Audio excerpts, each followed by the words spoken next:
India आने वाले assembly election में अभी 16 जगह पे कंटेस्ट कर रहे हैं। मैसूर के नरसिम्हा राजा मिलके 16 जगह पे हम लोग कंटेस्ट कर रहे हैं। इस इलेक्शन में social democratic party of India जनता के सामने एक मैसेज दे दिया है। वो मैसेज ये है, social democratic party of India आज के सूरत हाल में पॉलिटिकल सिचुएशन में रियल अल्टरनेटिव एसडीपी है। क्योंकि एक साइड बीजेपी के पास सिर्फ एक कार्ड के अलावा कुछ एजेंडा नहीं है। वो कार्ड तो कम्युनल कार्ड है, उसके अलावा बीजेपी के पास कुछ नहीं है। देश की तरक्की के बारे में बीजेपी को एजेंडा नहीं। देश की जो हालात है, ये हालात को सॉल्व करने के लिए उनके पास एजेंडा नहीं है, उनके बारे में बात भी नहीं। सिर्फ कम्युनल कार्ड के पोलराइजेशन करके वोट लेने की कोशिश में है बीजेपी। और धीरे धीरे हमारे देश की संविधान को खत्म करके हमारे देश के जो सेकुलर सिस्टम है वो सिस्टम को खराब करके एक हिंदुत्व राष्ट्र बनाने का कोशिश में बीजेपी चल रहा है। और धीरे धीरे वो पहले से बोल चुका है, देश में हम लोग विपक्ष मुक्त भारत बनाएंगे। उसके लिए सरकार की जितनी एजेंसीज है, सभी एजेंसीज को सभी पॉलिटिकल पार्टी के ऊपर दबा के सबको साइलेंट करने की कोशिश में। और हमारे देश के सभी लोग, सिर्फ एक कम्युनिटी बोल के नहीं, सभी तबके के लोग, सभी लोग परेशान।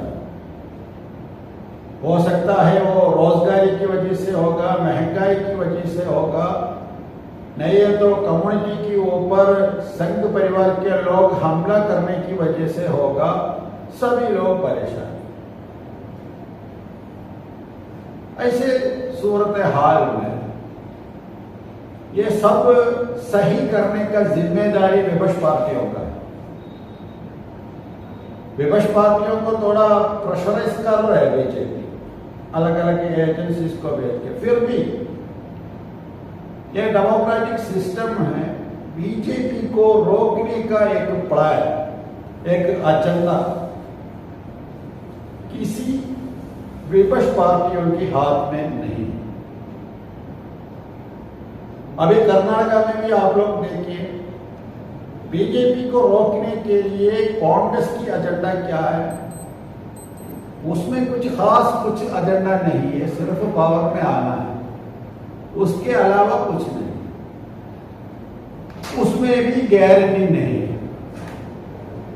कल परसों में मल्लिकार्जुन खड़गे मैंगलोर में ओपनली बोला, अगर हमें मेजोरिटी नहीं मिले तो बीजेपी वाले हमारे एमएलए को किडनैप करके लेके जाएंगे, इसलिए मुश्किल है, ज्यादातर एमएलए हमारे पार्टी को मिलना है। अपनी एमएलए के बारे में नेशनल प्रेसिडेंट को कॉन्फिडेंस नहीं है। वैसे पॉलिटिकल पार्टी बीजेपी के एक अल्टरनेटिव नहीं हो सकता। कभी कभी वो कुर्सी चेंज करने में अल्टरनेटिव होगा, लेकिन बीजेपी अभी देश में जो कर रहा है वो करने का इशू है, वो सोल्व करने का एक अल्टरनेटिव किसी विपक्ष पार्टियों के हाथ में नहीं। यहां पे एसटीपीआई की इंपॉर्टेंट है, क्योंकि एसटीपीआई अपने जनता के लिए एक एजेंडा को लेके काम कर रहे हैं। क्योंकि जनता को, सभी जनता को अपने हुकूक मिलना चाहिए। सभी जनता को अपने विश्वास के ऊपर जीने का मौका मिलना चाहिए, रोजगारी मिलना चाहिए, एजुकेशन की फैसिलिटी मिलना चाहिए, ये सब कुछ मिलना चाहिए। उसके साथ साथ हमारे देश की जो सिस्टम है सेकुलर, वो सिस्टम और हमारे संविधान, इस संविधान को भी मजबूत करना बहुत इम्पोर्टेंट है। इसलिए एसडीपीआई ये समझते हैं बीजेपी की हिंदुत्व एजेंडा को रोकने के लिए सॉफ्ट हिंदुत्व नहीं चलेगा। हिंदुत्व का रोकना है तो सेकुलर फ्रेम लेके आना चाहिए, हमारे संविधान को लेके आना चाहिए। ये बहुत इंपॉर्टेंट है। इस इलेक्शन में हम लोग 16 जगह पे कंटेस्ट करते हैं। इस बार एसडीपीआई की एमएलए कर्नाटका असेंबली के अंदर जरूर रहेगा, क्योंकि एसडीपीआई की जो एजेंडा है वो लोग ज्यादातर मांगते हैं, सुनते हैं। क्योंकि देश के क्राइसिस सिचुएशन को हैंडल करना, वो क्राइसिस सिचुएशन को लोगों के पास जाके बोलना, बीजेपी के ऊपर सवाल करना, ये सब अभी देश के अंदर सिर्फ एक ही पार्टी कर रहे है। बाकी पार्टी तो कुछ एजेंडे पे कर रहे हैं, लेकिन सभी एजेंडे को लेके नहीं कर रहे। इसलिए एसडीपीआई को लोग सुनते हैं, एसडीपीआई को तरजीह देते हैं। इसलिए इस बार जरूर असेंबली के अंदर जनता की आवाज, एसडीपीआई की आवाज बोले तो सिर्फ एक पॉलिटिकल पार्टी बोल के नहीं, जनता और जनता की आवाज असेंबली के अंदर रहेगा। मेरी गुजारिश ये है, सभी लोग आज के सूरत हाल में ऐसे एक पॉलिटिकल पार्टी को मजबूत करना, उसका मतलब देश को मजबूत करना, देश को बचाना, ये है। इसलिए सभी लोग, खासतौर पर नरसिम्हा राजा के वोटर्स, सभी लोग एसडीपीआई कैंडिडेट, हमारे स्टेट प्रेसिडेंट अब्दुल मजीद साहब के कैंडिडेट भी है, मजीद साहब को वोट देना, संविधान को बचाना और देश की तहफ़्फ़ुज़ के लिए जनता की आवाज बन के मजीद साहब को असेंबली में भेजना है, ये हमारी गुजारिश है। अभी हमारे कैंपेन चल रहा है, हर असेंबली के अंदर भी अच्छी तरह कैंपेन चल रहा है, हमें अच्छा रिस्पॉन्स मिल रहा है, हर जगह हमें अच्छा रिस्पॉन्स मिल रहा है। हमें उम्मीद है हम लोग काफ़ी जगह पे जीतेंगे, जीत के हमारे एमएलए लोग असेंबली के अंदर रहेंगे। इसमें आप सभी लोग हमें सपोर्ट करना है। आप सभी लोगों की गुजारिश ये है, एसडीपीआई कैंडिडेट को इस बार आप लोग वोट देके हमारे देश को बचाने की कोशिश में आप लोग भी शामिल होना चाहिए। Thank you sir. जैसे कि आपने कहा पोलराइज की बात, तो आपकी पार्टी पर ये इल्जाम है कि आप खुद पोलराइज करते हैं और मुसलमानों की आदेश से इस तरह की बातें आते हैं, आप क्या कहेंगे? हम लोग अभी तक पोलराइजेशन की बात नहीं की, मुस्लिम इशू को एड्रेस किया। उसका मतलब ये नहीं है हम दूसरी कम्युनिटी के खिलाफ हैं, दूसरी किसी कम्युनिटी के पावर के बारे में हम लोग कुछ नहीं बोला, उसके खिलाफ कुछ नहीं बोला, उसके विश्वास के खिलाफ कुछ नहीं बोला, नहीं बोले। हम लोग मजलूमों की इशू को एड्रेस करेंगे। उसमें मुसलमान है, इसलिए मुस्लिम इशू को एड्रेस कर रहे हैं। उसमें दलित कम्युनिटी है, दलित कम्युनिटी के इशू एड्रेस करेंगे। कल परसों दूसरी कम्युनिटी को भी ऐसा इशू है तो हम जरूर एड्रेस करेंगे वो इशू, यानी आवाज बुलंद करते रहेंगे। यस सर, आपकी पार्टी को बैन करने के लिए खुद मुस्लिम एमएलए सामने आए थे सर, उनको क्या कहेंगे सर? एक सिफारिश की गई थी हुकूमत से कि आप पर आपकी पार्टी को बैन किया जाए, खुद मुसलमान एमएलए थे। इसमें क्या है, हम लोग दूसरी पार्टी जैसे एक पॉलिटिकल पार्टी है, ऐसे एक पॉलिटिकल पार्टी को बैन करना बोल के दूसरी पॉलिटिकल पार्टी के एमएलए लोग सिफारिश किया है, तो उसका मतलब क्या है? हमको भी वो पार्टी बैन कर सकता है बोल के बोल सकता है ना, वो सही नहीं है। अगर हम लोग गलत किया है तो एक्शन है ना, दूसरी पॉलिटिकल पार्टी गलत किया है तो भी एक्शन है। इसलिए ये बैन की बात है ना, वो थोड़ा नाटक है, उसमें ऐसा कुछ नहीं है, क्योंकि हम लोग इलेक्शन कमीशन में रजिस्टर किए पार्टी है, हम लोग कानूनी तौर पर हम काम कर रहे हैं। वो इलेक्शन कमीशन भी, चीफ इलेक्शन कमीशन खुद डिक्लेयर किया है ये लोग कानूनी तौर पर काम कर रहे हैं।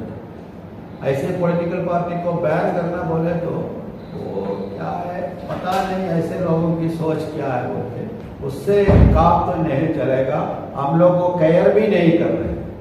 सर, रियासत कर्नाटक में 16 हल्कों में आपकी पार्टी के उम्मीदवार हैं, जैसे कि यहाँ पे अब्दुल मजीद साहब हैं, तो आपको क्या लग रहा है सर? 16 हल्कों में आप अवाम के करीब गए हैं, क्या रिस्पॉन्स क्या है सर अवाम में? रिस्पॉन्स क्या है तो रिस्पॉन्स अच्छा रिस्पॉन्स है, क्योंकि एक साइड में बीजेपी जितनी प्रॉब्लम कर रहे हैं, ये प्रॉब्लम सोल्व करने के लिए कांग्रेस काफी नहीं है बोल के सभी को पता है,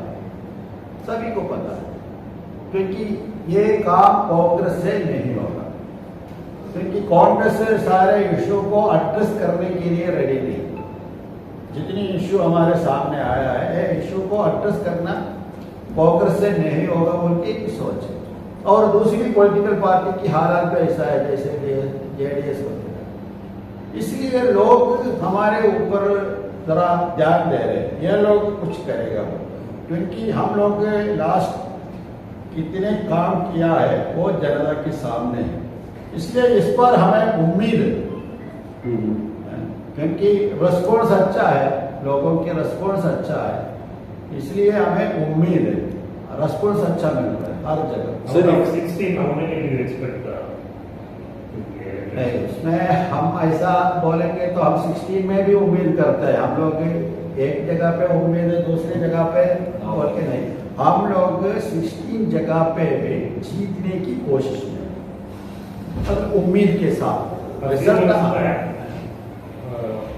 Because earlier the state president, I think, not Abdul Majid, in between there was some other state president.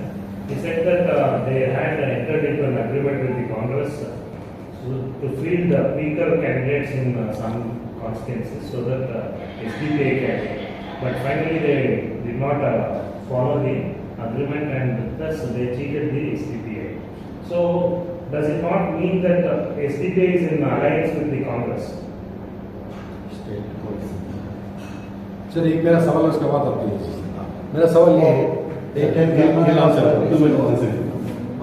Sir, क्या आपका दावा, जहां तक आप कह रहे हैं कि विधानसभा में आपके 16 हल्कों में इस मरतबा एमएलएस होंगे, आपका एक दावा है सर, मेरा सवाल ये है कि क्या एसडीपी ऐसा अल्टरनेट पार्टी बनेगी जो लोग उम्मीद कर रहे हैं, ऐसी अल्टरनेट बनेगी? जरूर ये देश में, ये हम लोग जज्बा से नहीं बोल रहे, जरूर ये देश में बीजेपी के खिलाफ सिर्फ एक ही पॉलिटिकल पार्टी रहेगा बाद में, क्योंकि बाकी सभी पॉलिटिकल पार्टी अभी क्या कर रहे हैं, वो लोग सिर्फ इलेक्शन के टाइम में आके कंटेस्ट कर रहे हैं, कुछ लोग हारेंगे, कुछ लोग जीतेंगे, जीत के बाद वो लोग बीजेपी में जाएंगे, फिर वहाँ पे टिकट नहीं मिले तो इलेक्शन में यहाँ आएंगे, फिर सभी लोग कोशिश करके उनको जिताने के लिए फिर वो लोग जाए, क्या तमाशा, कितने साल ये होगा, इसलिए सभी को पता है। लेकिन बाकी पॉलिटिकल पार्टी थोड़ा सा पुराने पॉलिटिकल पार्टी है, हमारे नए पार्टी है, इसलिए पुराने लोगों को एक सोच है उससे होगा काम या नहीं, लेकिन न्यू जनरेशन है, यूथ है, ये सभी हमें सपोर्ट कर रहे हैं। ये आजकल वो लोग बुजुर्ग होगा, बाकी न्यू जनरेशन भी हमारे साथ है, तो सभी लोग बीजेपी को रोकना है तो फिर हमारे साथ, उसके अलावा कोई अल्टरनेटिव नहीं होगा। अगर होना है तो ये सभी पॉलिटिकल पार्टी अपने एजेंडे को रीडिफाइन करना पड़ेगा, ये तो अलग बात है, नहीं है तो ऐसे ही जा रहे तो कोई अल्टरनेटिव किसी पॉलिटिकल पार्टी में नहीं, वो पक्का है। सर आपके नेशनल प्रेसिडेंट फैजी साहब ने तमाम बातें उनकी कह दी और ये दावा किया है कि आने वाले इंतखाबात के बाद एसडीपी के चंद एमएलए जरूर विधानसभा जाएंगे। एक तरह का कॉन्फिडेंस है। आप भी हल्का नरसिम्हा राजा में इस मरतबा उम्मीदवार हैं। सर आपको क्या लगता है, नेशनल प्रेसिडेंट आप पर बहुत ज़्यादा उम्मीद लगाए हैं, आपका क्या है सर? ये बार हम लोग डेफिनेटली कर्नाटका विधानसभा में एसडीपी का एमएलए विनोद कर जाएंगे। तमाम कर्नाटक का हर इश्यू, स्पेशली जो मजलूमों का जो इश्यू कोई नहीं उठा लेकर है, जो इश्यू कोई बात करने के लिए नहीं चाहता है, कोई इश्यू बात करने के लिए डरता है, ऐसा हर मसाइल को असेंबली के अंदर भी असेंबली के बाहर भी हम लोग राइज करेंगे, क्योंकि हम लोग को कोई हाईकमांड का डर नहीं है। क्योंकि जनता अवाम जो है वही हमारा हाईकमांड है। हाईकमांड यानी कि अवाम के हर इश्यू को हम लोग एड्रेस करेंगे। स्पेशली एनआर में ये बार बहुत पॉजिटिव है। ये बार जो एनआर का जो हालात में बीजेपी और एसडीपी को कंपटीशन है, तो ये बार पब्लिक बहुत अच्छा ओपिनियन है। स्पेशली आप देखे हैं हर दिन जो क्रिश्चियन कम्युनिटी का अलग अलग ग्रुप उनका सपोर्ट डिक्लेयर किया, बहुजन समाज पार्टी से डिक्लेयर किया, भोवी समाज के लोग, अलग अलग समुदाय के लोग, वाल्मीकि समुदाय के लोग, अलग अलग लोग आकर भी हम लोग को सपोर्ट डिक्लेयर करे हैं। बहुत पॉजिटिव है। तो इसमें ऑलरेडी हम लोग हमारा जो एजेंडा, हमारा जो आने वाले दिन में जो काम हम लोग करेंगे वो भी हम लोग डिक्लेयर करे हैं। स्पेशली मैं फोकस करूंगा education, health and housing sector में। एनआर के अंदर एक हॉस्पिटल्स नहीं है। हेल्थ सेक्टर में हमारा एक 100 बेड मल्टी स्पेशलिटी हॉस्पिटल आएगा, एक प्रियोरिटी में आएगा, और हर वार्ड में क्लिनिक रहेगा। जिस वार्ड में प्राइमरी हेल्थ सेंटर नहीं है उधर नम्मा क्लिनिक आएगा।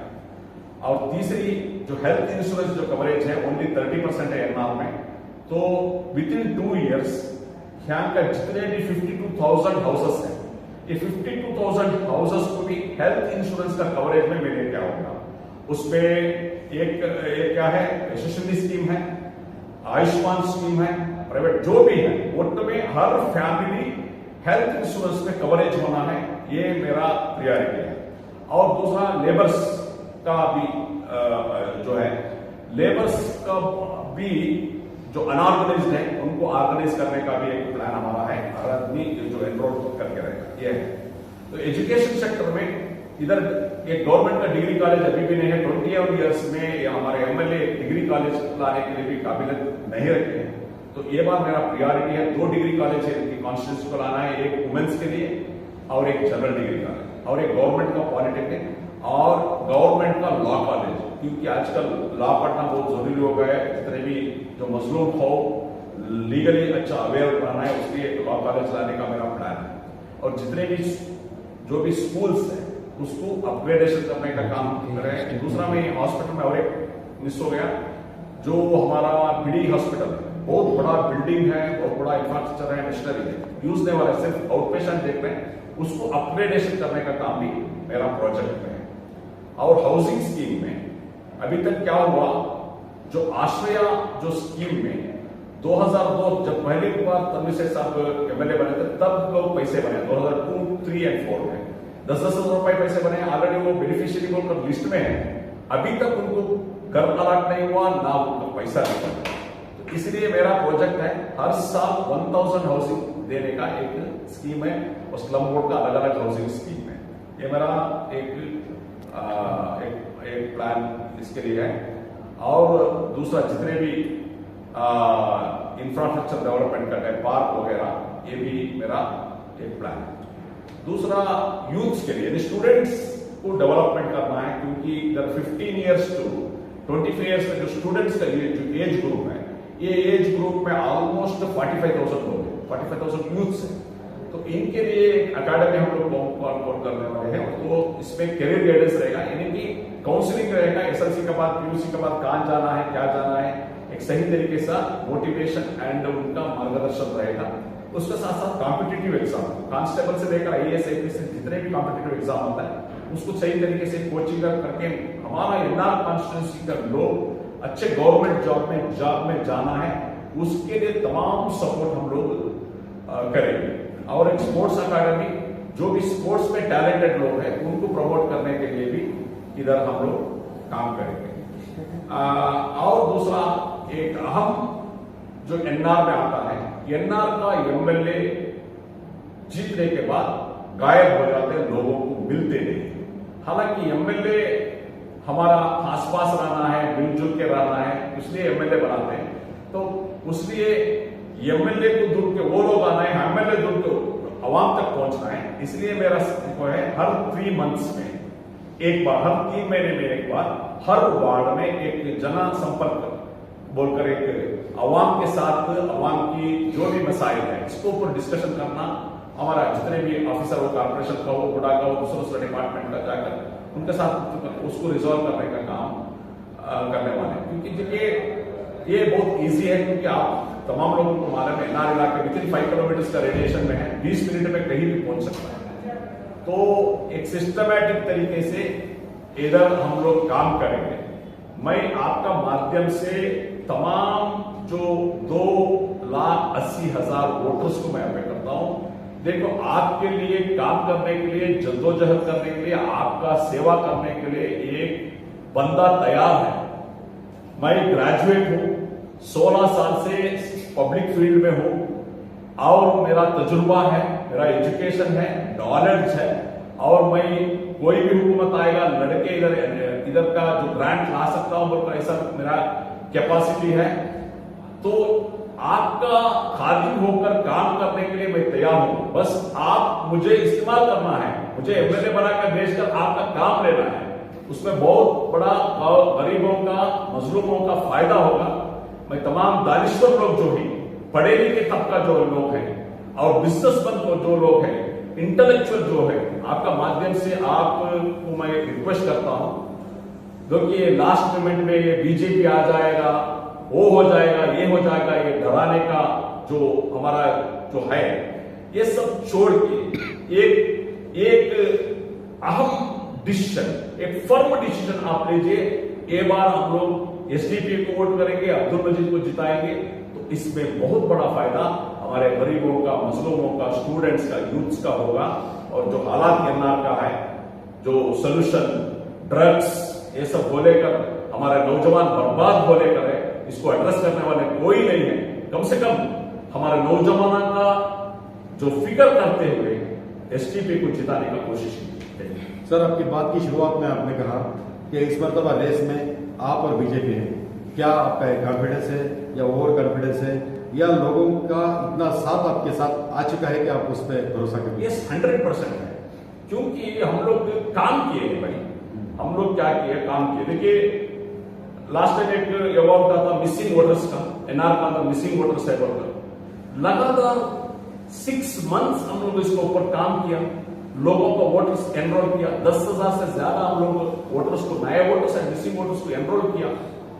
स्टेटमेंट देना, बात करना, ये बड़ी बात नहीं है, अमल करना है ना। वो अमल किया है एसडीपी हर काम में हम अमल किए हैं, फील्ड में हैं, लोगों के साथ हैं, लोग देखे हैं ना। तो इसलिए मैं उम्मीद करता हूं ये बार और स्पेशली क्यों बोल रहा, देखिए लास्ट टाइम ज्यादा हम लोग को क्रिश्चियन कम्युनिटी या दूसरा कम्युनिटी देते, ये बार वॉलंटियरली आके वो लोग काम कर रहे हैं। इसलिए कॉन्फिडेंस है, एक अच्छा मार्जिन से चल ये बार हमारा जीत हो जाएगा। सर, प्रचार शुरू हो चुका है, स्टार कैंपेनर और बड़े बड़े लीडर मैसूर में आ चुके हैं। सर, एसडीपी पार्टी के स्टार कैंपेनर्स कौन है? सर देखिए हमारा स्टार कैंपेनर क्या हमारा एमके फैजी साहब है, ऑलरेडी आपको हमारा स्टार कैंपेनर का लिस्ट हम लोग अनाउंस किए हैं।